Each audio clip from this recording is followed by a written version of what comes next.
दागिना शेड मारतो. Body shade लाली आपली मारून झाली. 90चे जे गाणे ऐकतात ना त्यांनाच माहिती हे सगळं झोप बीप सगळं उडवून टाकतात. Welcome to day 89 of daily vlogs मध्ये आपण मस्तपैकी सकाळी गाणे ऐकून आपला दिवस काढत होतो कारण की झोप एवढी येत होती ना. चला आपण जाऊ डायरेक्ट कारखान्यामध्ये.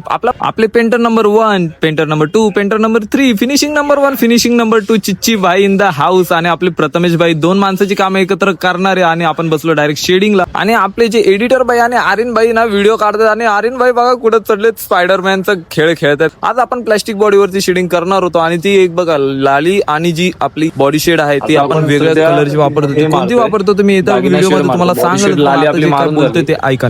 मी आज काही शूट नाही केलंय पण ठीक आहे, हे तुम्हाला उद्याच्या व्लॉग मध्ये दाखवलेच मी नक्की ही शेडिंग कशी केली जाते प्लास्टिक बॉडी पेंट वर कोणते कलर. आपण सगळ्या मूर्त्यांची मस्तपैकी लाली आणि बॉडी शेडिंग करून घेतली. हा होता एक शेवटचा लुक. प्लास्टिक बॉडीमध्ये आणि मॅट बॉडीमध्ये खूप फरक आहे मित्रांनो, कारण की जे प्लास्टिक बॉडीवरती आपण जे नॉर्मल कलर यूज केले तर कलर ते सटकतात, नाही तर ते असे स्प्रेड होतात, नाहीतर काय होतं की ते कलर निघून येतात. तर आजच्या दिवसाचं एवढंच मित्रांनो, भेटूया उद्याच्या व्लॉग मध्ये.